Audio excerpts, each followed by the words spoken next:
computer. There we go. We are recording. This is fantastic. And now I'm going to do this. And now you can't see me. Okay. Hold on. We are there. We're going to do that one. We're going to share.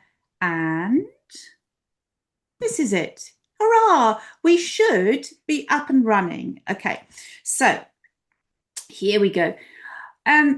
The talk, as I said, is going to be about starting again after trauma or after burnout or after overwhelm. So that means after circumstances or events after which your nervous system hasn't been able to return to a healthy level of normal. So it's overwhelming events and circumstances. Now, very often I'm asked this question after we've got over the initial event. So we're kind of up and running again. We're roughly okay. But the question is then, how do we live our lives when we have lived our lives in response to these overwhelming events? So when we've been in survival mode, when we have been managing magnificently, usually, how do we live our lives afterwards when we don't have these events and these circumstances to respond to anymore? And that's sometimes quite an interesting question because it's not immediately clear. Let's have a look. There are three areas in which we need to be able to thrive. So right at the beginning here, I said it's not just one area, it's not just one thing. We need, first of all, to build a really strong sense of self. And that is because often when things happen to us, which are sometimes unspeakable, or they're just relentless stress, we lose a sense of who we are deep down inside. And those of you who know me know I bang on about sense of self. It's terribly important, but we can lose it in trauma. We can lose it in burnout. So we no longer have a sense of us deep down inside. And that's not what we put on our, it's not what we put on our CV. It is, it's a kind of living, felt sense of who we are. So we need to have a look at that. And with that, and I'm not going to go into that today except for just mentioning them, with that comes the ability to manage relationships and boundaries, of course. The next area is unconscious brain responses. So if we've been through something that our brain decides is a survival issue, it could be our identity, it could be physical survival, it could be illness, it could be war, terror, torture, it could be anything. Most often it's sadly, some kind of attack or abuse.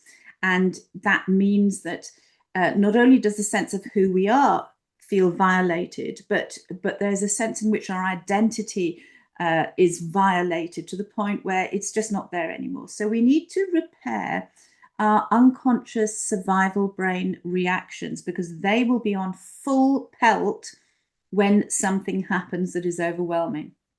And these three reactions are orientation, fight, and flight. And we need all of them at a nice low level of activation. So not wired up and 100% ready to go. But we do need all of them because they're there for a reason. They're not just there for when things get threatening or when there is real fight needed. And we'll come to those later on. If we don't have sufficient fight or flight at a low level of activation, we go into freeze or fawn or appeasing. We go into dissociation, which is a kind of cutting off of awareness.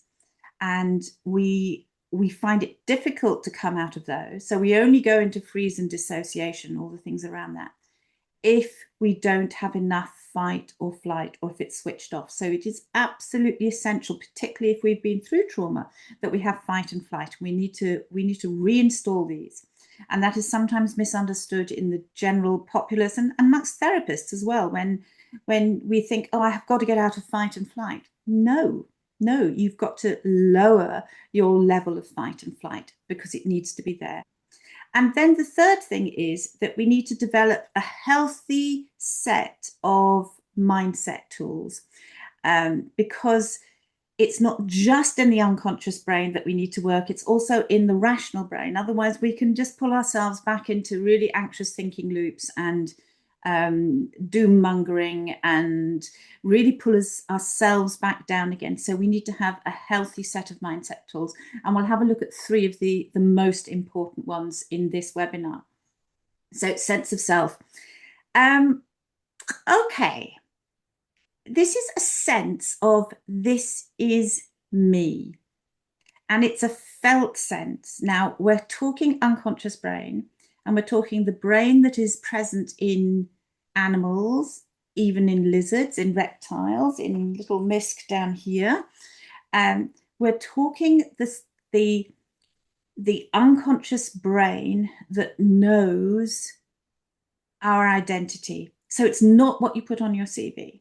It is a sense, it's like a background hum. This is me. And the way we recognize that is by resonating with something that we absolutely love, that is us. So I want you to do this exercise right now. Bring to mind a time when you felt you totally resonated with whatever it was that you were doing. So if you want to comment or anything, just unmute yourselves and say something. You're very welcome to. But I want you to bring to mind a time when you were doing something you thought, yes, this is me. So for some people, it is singing.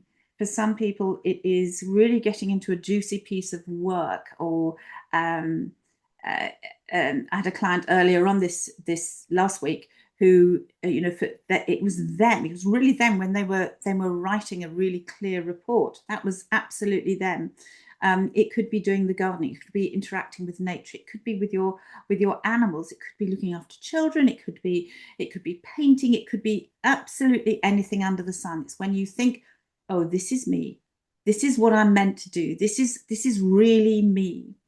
And I want you to notice where you feel that feeling in your body. So there will be a kind of sense. It might be in your hands, it might be in your torso, it might be in your chest or your tummy. I want you to notice where you feel that feeling, and I want you to notice what it feels like, because that is your marker for when you are in alignment with your sense of self, and we want to strengthen this. The way to strengthen sense of self is to do more of what you resonate with. So the more you experience it, the more you experience that feeling, the better you resonate, the stronger your sense of self becomes. And that stands you in incredibly good stead for when things get tough again, where you feel yourself being drawn into firefighting or managing something or surviving again. Think, no, where am I? Is this me? Is this right? Am I supposed to be doing this? I have a big choice to make. Is it me? Is it right? And that is terribly, terribly important. Now, I hope that's all right. Is that okay, everybody? Yeah? I'm hoping you'll let me know somehow if it's not. Yeah. Hey, I have found chat. Yay! That's fantastic. Good. Excellent. So I'm going to put that down here. They have changed again slightly. And then I'm going to take it out because we are obviously screen sharing. So now I want you to think of the opposite of that, because you will experience something that is not you, and that is also really, really important, so that you know what to avoid. So if for instance you're feeling here's Tammy. If for instance your sense of self was being in nature, then imagine being in a city, working in a room that has no windows. So do the exact opposite and notice what that feels like, because you will then get the opposite feeling, and it's likely to be jarring or anxious or a little bit just off. Something is off. Something's not right. That's your sign that you are not aligned with your sense of self. So just take a couple of minutes. Hello, Tammy. Nice to see you, except I can't see you, but nice to see you. Have a go at that. So you're you're trying to evoke a sense that you are absolutely not doing and something that aligns with your sense of self. Here we go. I've got things. Also, yay. Hello. Lovely. Hi. That's fantastic. Hello, everyone. So, what I want you to do at the end now is to go back to that thing that you thought of that you were aligned with, that you think, yeah, this is me. This is absolutely me. So some people I know, for them it is being with lots of people. It's just being in a crowd. It's having loads and loads and loads of friends around you and lots of chatter.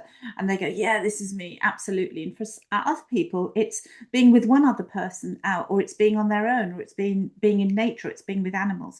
So there is no right or wrong way. It's absolutely what you resonate with. And this is really important. So that's number one, sense of self. What I'd really like everybody in the world to do is to practice that sense of self all the time. So do at least 2 or 3 things a day where you think, yeah, this is really me, whatever it is. Practice, explore, find things. There is a program for developing this, not surprisingly, because it's one of the things that I go on and on about. So if you wanted to develop this more, then just have a look on my website, because there's a program. It's called Stop Putting Yourself Last, which means put yourself first and find your sense of self. What's happened here? Yes. So this is the next bit. This is the unconscious brain bit. Orientation, fight, and flight. And we've got some exercises for this. Now, these are physiological. They are biochemical events. They are not psychological. So this is not something that we can think ourselves into. These things happen in our brains, which means in our nervous systems, which means in our body. Orientation is finding out what's going on.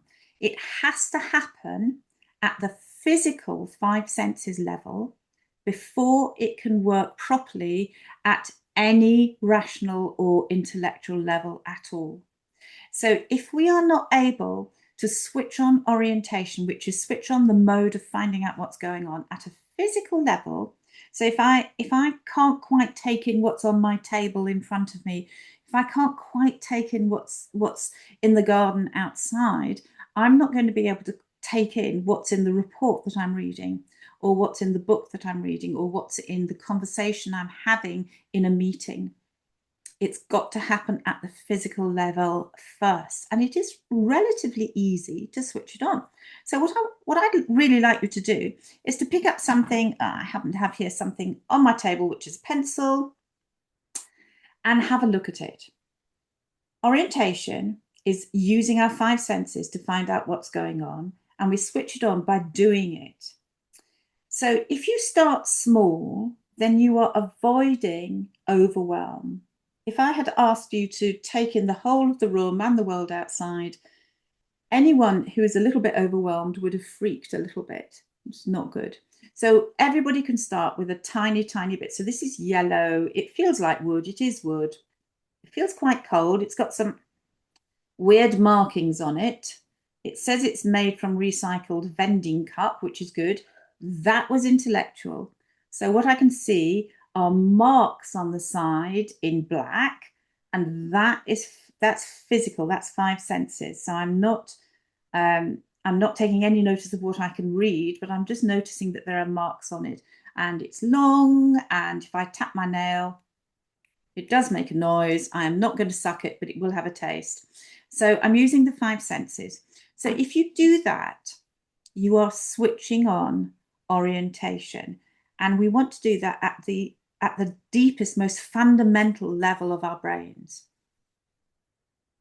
Sometimes there are exercises which go find 5 green things in the room, or find 5 square things, or things that begin with R, or something like that. And they're quite useful because you're using your orientation, but they go into the intellectual, which is words, too soon. We want 5 senses, which is feeling, as in touching, it's seeing, listening, smelling, tasting, and internal sensations. So we want to have those operating when we orientate to begin with.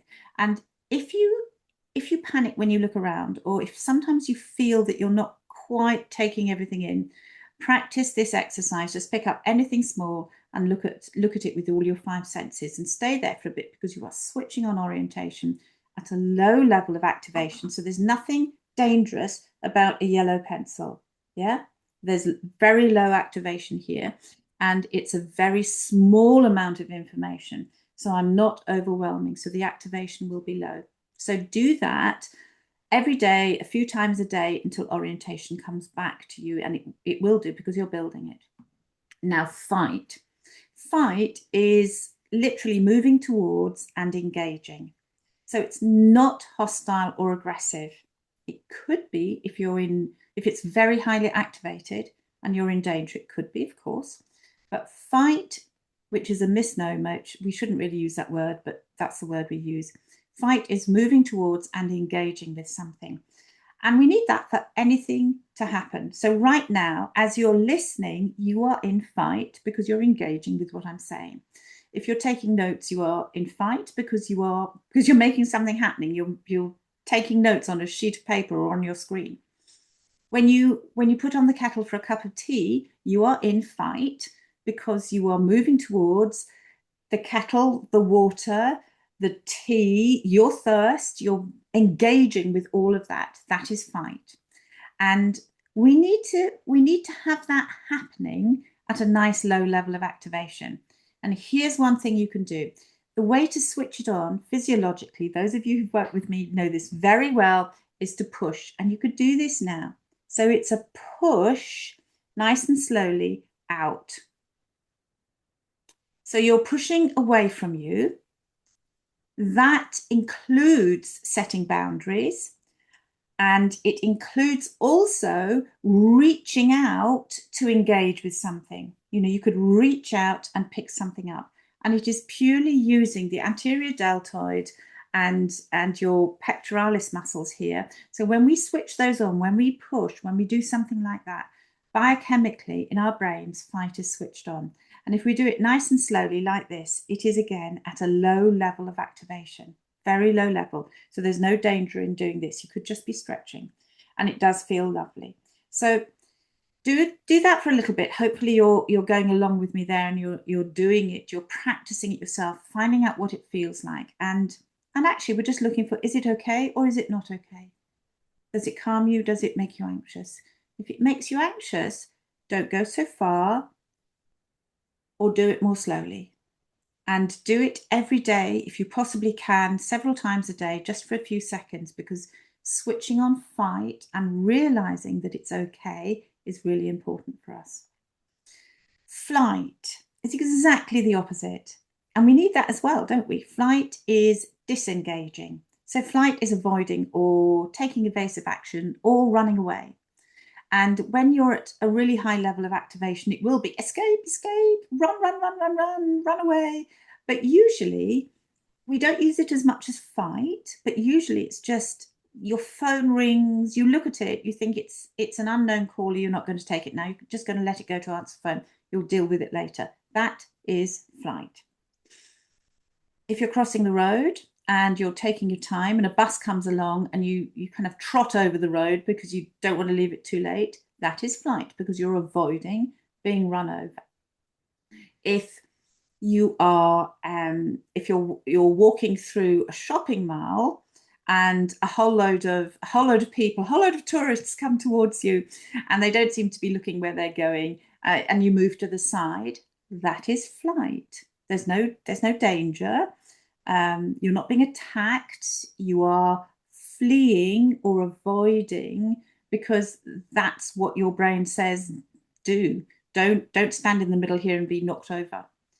Just move to the side. So flight also, we want to have engaged at a really low level of activation. And because it involves moving ourselves bodily out of the way, usually in physical terms, it's a legs thing. So you need to be sitting with your feet flat on the ground, which I have just now settled myself to do. So if you've got your feet flat on the ground and you do this movement, you will be switching on flight so that you can avoid and your brain realizes, oh, that's okay, I can do this. So here we go. Feet flat on the ground, lift off one heel, keep the balls of the feet on the ground. And as that heel comes down, lift off the other one. And then you alternate. So it's as if your knees look as if they're doing this. They're kind of going up and down like this. And do it about this speed. So you're going up and down like this. And that activates flight because it uses the muscles that we use to run or to walk. So when we do that automatically, in the same way that the pushing, the reaching for something or pushing away activates fight or defense, the moving the leg muscles in that way activates flight at a really low level of activation.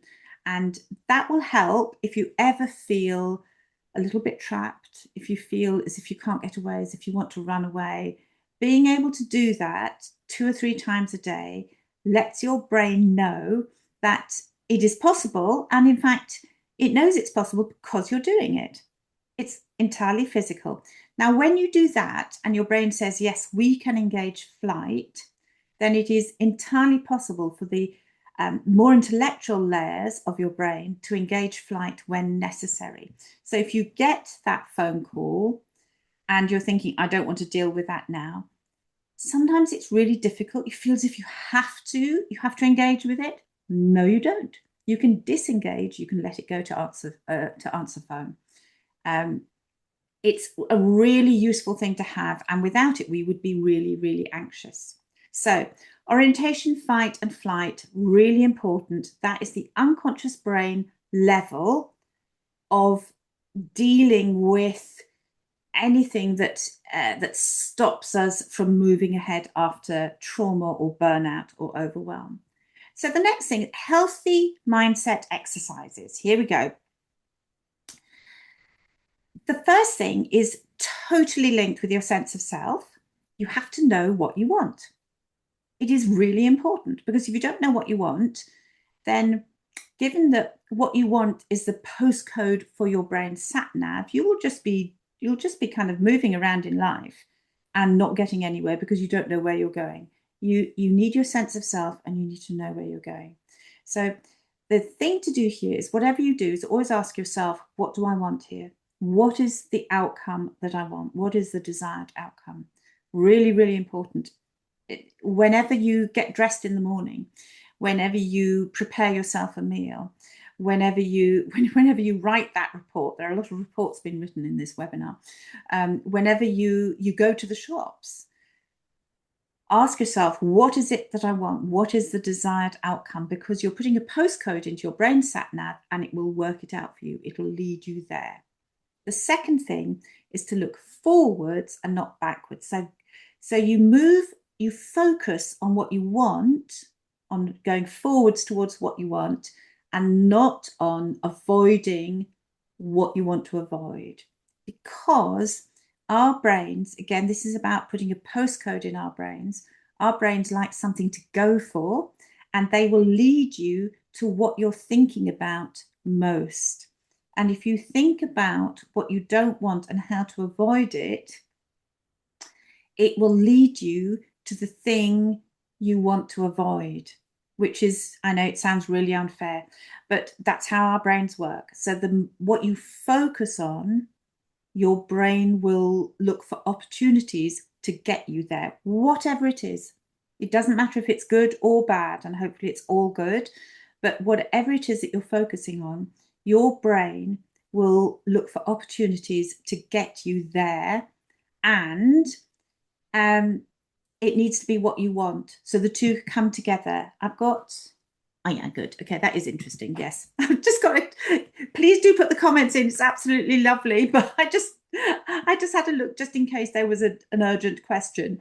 But put the comments in because that is really good. So you need to look forwards. You need to look at what you want and where you want to go, because this enables a whole cascade of, again, neurophysiology. So this is biochemical, this is neurophysiology, in that your brain will filter out anything that doesn't give you the opportunity to go to where you want. So If, say, 10% of your brain is on threat, that's fine. Yeah. And another 30% of your brain is on just managing daily, everyday stuff with your manager or your family or whatever it is. That's absolutely fine. 60% is left over. That needs to be focused on where you want to go, because your brain will be, it will be selecting elements from your environment for you to focus on and giving you opportunities to get there. Number three is avoiding black and white thinking. So particularly for those of us who are emerging or have emerged from trauma or burnout or overwhelm, we tend to go into black and white thinking. It's either okay or it's not okay. We tend to go to the different ends of the scale. So it's good, it's bad, it's okay, it's not okay. We're going to get it, we're not going to get it. And the thing to do here is that we shut out huge numbers of opportunities. So practice being as flexible as you can be.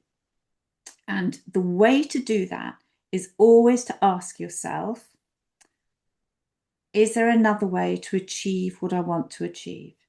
And there will be. There is always another way. So what are the alternative ways to achieve what I want to achieve? So you're seeing how this all hangs in together. You've got a sense of self, which is unconscious, and you have to begin to strengthen that by doing more of what resonates with you. You find out what you want, and this can be today, or it can be for the next 5 years, or it can be for the rest of your life. It doesn't matter, but do it in small increments. You know, what do I want now? What do I want to eat now? What is my desired outcome? Do I need to nourish myself, or do I want a donut? And either is fine, but know what you want. And you look towards what you want, fix your eyes on that donut. Otherwise, you'll be distracted by carrots. Yeah, fix your eyes on that donut. And if you can't find a donut, work out what else might satisfy that need. So it might be a pain au raisin.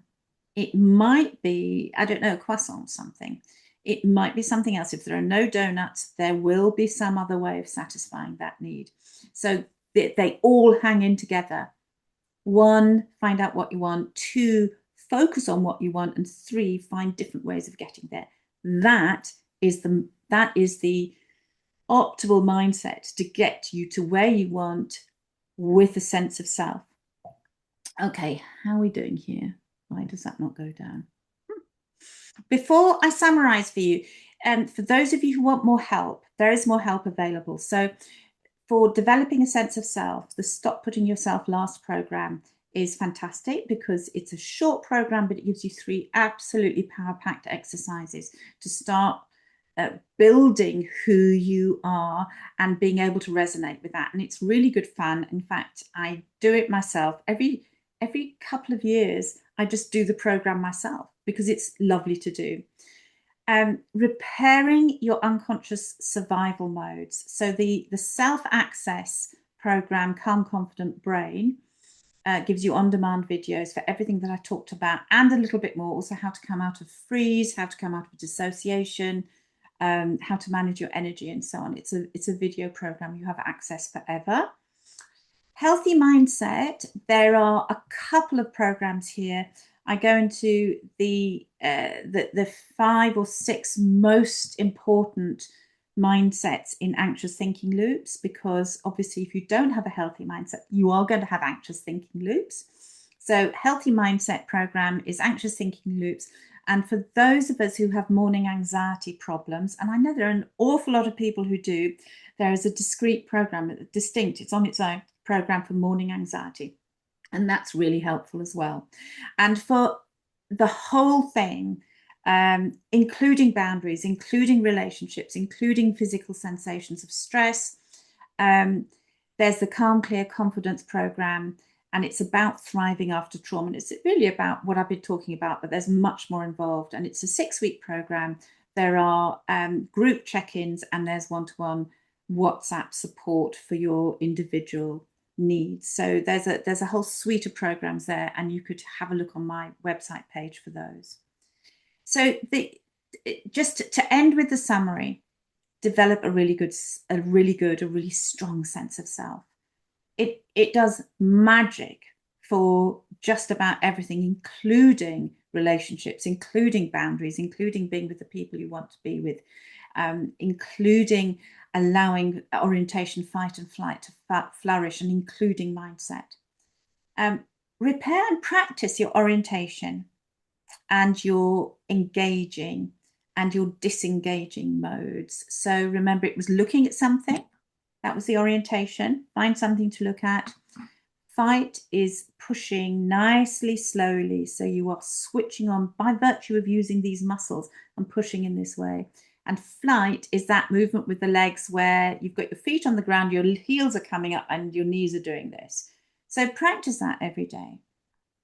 Really spend some time finding out what you want, because you're going to be putting that into your brain, which is a sat nav, as its postcode, as the postcode it's going to take you to. If you don't have a postcode, you are going to be wandering around aimlessly. Focus on that and not on what you want to avoid, because if you don't have the postcode of where you want to go, but you just know that you're leaving the airport, your brain is just going to keep on taking you back to the airport, because that's what you're focusing on. So focus on where you want to go, and always think of an alternative way to get what you want or to get to your postcode. So if there are roadblocks, you need to find a way around it. And if you keep on focusing and keep on looking out for different routes, you will get there. And those are the ways in which you can best start thriving after trauma or burnout or overwhelm. So I'm going to start sharing now. Let's have a look. And I'm also going to stop recording. And then we can have